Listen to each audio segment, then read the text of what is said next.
নমস্কার বন্ধুরা, আজ আমি আপনাদের দেশি ট্যাংরা দিয়ে আলু টমেটোর পাতলা ঝোল রান্না করে দেখাবো। এখন প্রচণ্ড গরম পড়েছে, তার জন্য আমি এখানে কোনো রকম মশলা ব্যবহার করব না। আর এই মাছগুলো আলু টমেটো দিয়ে রান্না করলে কিন্তু দুর্দান্ত লাগে। আসুন বন্ধুরা, দেখতে থাকুন আমি কেমন করে রান্নাটা করছি। আর রান্নাটা করার জন্য প্রথমে কিন্তু মাছগুলোতে আমি একটু লবণ হলুদ মাখিয়ে নিয়েছি। এখন বন্ধুরা দেখতে থাকুন, আর প্লিজ বন্ধুরা ভিডিওটি দেখার আগে একটা লাইক দিয়ে দেখবেন। ট্যাংরা মাছগুলো ভাজার জন্য আমি এখানে পরিমাণ মতো সরষের তেল দিয়ে দিয়েছি। তেলটা গরম হয়ে গেছে, এখন মাছগুলোকে দিয়ে ভেজে নেব।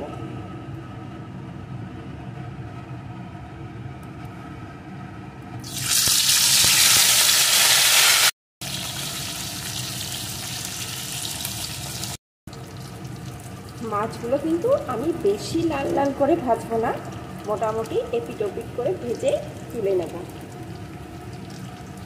এখন মাছগুলো আমি একটা পাত্রে নামিয়ে নেব। মাছ ভাজাগুলো আমি তুলে নিয়েছি।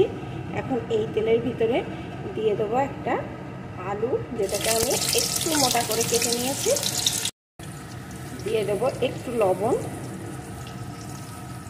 এখন আলুটাকেও একটু সুন্দর করে ভেজে নেব। আলুগুলোকেও সুন্দর করে ভেজে নিয়েছি। এখন আলুগুলোকেও একটা পাত্রে নামিয়ে নেব।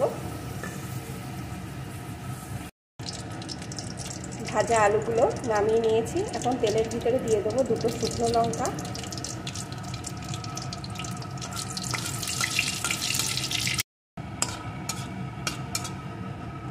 এখন দিয়ে দেবো একটা টমেটো কুচি আর কয়েকটা চেরা কাঁচা লঙ্কা।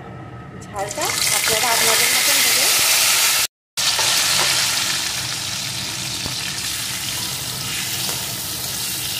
যে যেমন ঝাল পছন্দ করে সেই মতো দেবেন। এখন এর ভিতরে দিয়ে দেবো পরিমাণ মতো লবণ।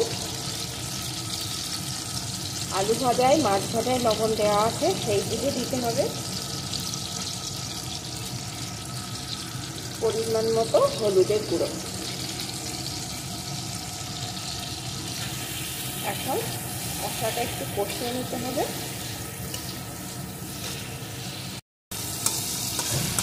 সব কিছু একটু নাড়িয়ে নিয়েছি। এখন ভাজা আলু আর ভাজা মাছটা এর ভিতরে দিয়ে দেবো।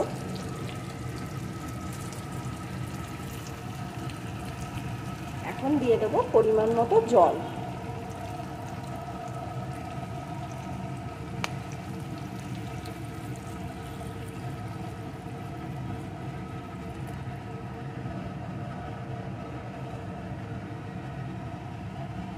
এখন এটাকে ভালো করে ফুটিয়ে নেব।